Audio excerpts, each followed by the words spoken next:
What is going on, guys? Sean here for Goin All Gamer, and welcome to another episode of Complete Story Monday, where I take a game and break down its entire story so you can understand it better on a Monday.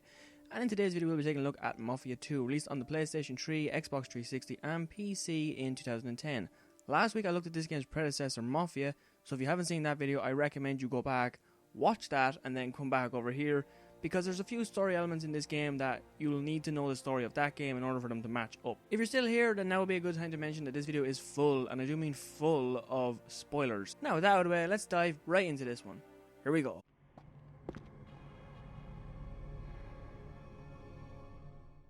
The game opens with Vito Scaletta looking through a photo album and begins to tell his story. Vito was born in Sicily in 1925, but his family were very poor until Vito and his family immigrated to Empire Bay in the United States. They did this in hopes of starting a new and better life, but in fact were no better off in the States than they were in Sicily. Vito's father was an alcoholic and making very little money, and any money that he did make he would shove into his booze. But life wasn't all bad. In school, Vito met a guy called Joe Barbaro, a local criminal, and the two of them became very good friends. During a jewellery robbery that went completely wrong, Vito was arrested and given a choice, either to go to jail or join the army. Vito chose to join the army and was sent to Sicily during World War II. However, during a raid on the town hall, Vito was shot and sent home. When Vito arrives in Empire Bay, he meets up with Joe and the two head to a bar to have a couple drinks. Joe then explains that over the years he's got involved with the mob, and using his mob connections, he gets Vito discharged from the army. Vito then decides it's time to head home and see his family. He goes home and meets up with his mother and sister Francesca. The next morning, Vito finds Francesca in an alleyway outside their house being harassed by a loan shark. After beating up the loan shark, Francesca then explains that their late father has left the entire family in a serious amount of debt, and if the loan shark doesn't get the money by the end of the week, it's going to go up. Stuck for cash, Vito turns to Joe, who in turn introduces him to Henry Tomasino. Henry is a made man of the Mafia and working for mob boss Alberto Clemente. While working for Henry, Vito is introduced to a real life of crime, and soon enough actually gathers the money to pay off his father's debt, but is arrested and sentenced to 10 years in prison. While in prison, Vito meets Leo Galante, who works for mob boss Frank Vinci, and the two become good friends. Vito is finally released in 1951, having at least 4 years knocked off his sentence thanks to Galante. Once Vito is out, he meets up with Joe to get back into the crime business. Joe gives him a gun and shows him to his new apartment. Later, Vito is introduced to the last mob boss of Empire Bay, Carlo Falcone. Vito does the odd job for Falcone and eventually becomes a made man for the Falcone family. Later, while doing a job for Falcone, one of Joe's best friends, Marty,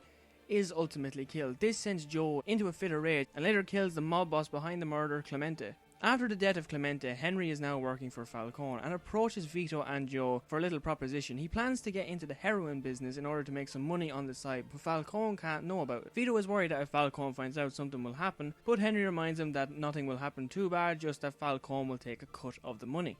The trio then go to see Jewish loan shark Bruno Levine, who loans them the drug money, and then they head over to the Tongs to buy the heroin.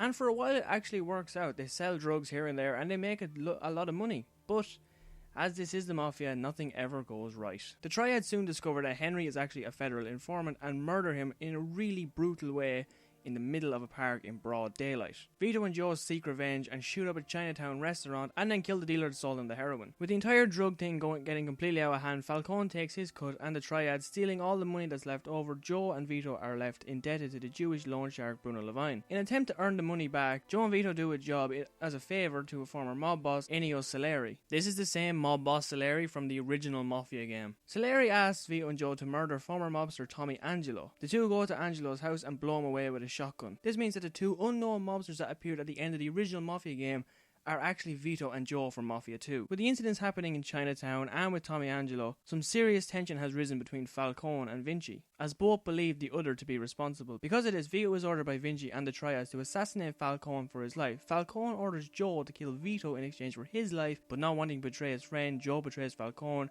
and the two kill him. The two then leave and go to celebrate with Vinci's men, but Joe's escort makes an unexpected turn. Vito is informed then that the job was only to cover him, so Vito watches Joe get driven away to the fate that awaits him because of their actions. And guys, that is the complete story of Mafia 2. I hope now this has you completely caught up for Mafia 3, which will be releasing on October 8th on the PlayStation 4, Xbox One and PC. Thank you very much for watching. Do not forget to like and share this video, and for more complete story videos, be sure to click that subscribe button on the screen or down below. But that is it for this video, guys. I will see you in the next one. Until then, remember, for all your news, reviews, playthroughs and previews, stick with Goin All Gamer.